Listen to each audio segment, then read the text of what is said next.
আজকে আমি তোমাদের সাথে আমার এক্সাম মিনি ব্লগ শেয়ার করতে চলেছি। তো সেইভাবে কোনো ক্লিপ নেই, তাও ভাবলাম যে না, যেটুকু আছে সেইটুকুই আর কি আমার ইউটিউবে মেমোরি করে রাখা যাক, তাই জন্য আর কি এডিট করতে বসেছি। আর আমার এক্সাম সেন্টার পড়েছিল দুর্গাপুরে, সার্থক এডুকেশনাল ট্রাস্ট একাডেমি। তো সেইখানে আর কি সেকেন্ড শিফটে এক্সাম, সেই জন্য আর কি আগের দিনকে পৌঁছে গেছিলাম রাত্রিবেলায়। তো ভাত খেয়ে নিয়েছি, ভাত খেয়ে তারপরে টিফিন কৌটো খুলে দেখছি না মিষ্টি। তো আমি তো পুরো অবাক হয়ে গেছি, কারণ আমি ভেবেছিলাম মা চিরা টিরা দিয়েছে হয়তো। তারপরে মিষ্টি দেখে তো সে দিল গার্ডেন গার্ডেন হয়ে গেছে পুরো। তারপরে হচ্ছে যে মর্নিংয়ে উঠেছি, মর্নিংয়ে উঠে তারপরে হচ্ছে ফ্রেশ হয়ে নিয়েছি, ফ্রেশ হয়ে এখন দুধ চা খেতে শুরু করেছি, কারণ আমি দুধ চা প্রেমী, পুরো জাস্ট অসাম লাগে দুধ চা আমার। তারপরে মা বিস্কুটটা পাঠিয়েছিল। তারপরে বাবা বলল যে হচ্ছে পরোটা এসব কিছু খাবে না, শরীর খারাপ করতে পারে, তাই জন্য বাবা বললো রুটি খাবে। তো সেই জন্য রুটি খেলাম। তারপরে এই যে দেখতেই পাচ্ছ আমি এক্সাম সেন্টারে চলে এসেছি।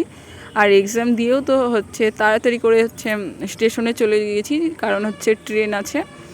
তো দুর্গাপুরে ট্রেনে উঠে এখন হচ্ছে যে দেখতে পাচ্ছ বর্ধমানে চলে এসেছি। বর্ধমানে আগে আখের রসটা খেলাম, মাথা ঠান্ডা করছিলাম, মাথা প্রচুর গরম ছিল। তারপরে ভাত টাত খেয়ে নিলাম।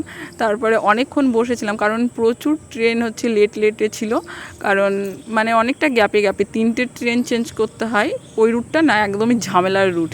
তারপরে যে দেখতে পাচ্ছ কাটোয়া থেকে খাগড়াতে চলে এসেছি। এখন হচ্ছে তাড়াতাড়ি করে বাড়ি যেতে হবে, কারণ হচ্ছে আমাদের ওখানে নামযজ্ঞ হচ্ছিলো, তো আজকে শেষ হয়ে গেছে।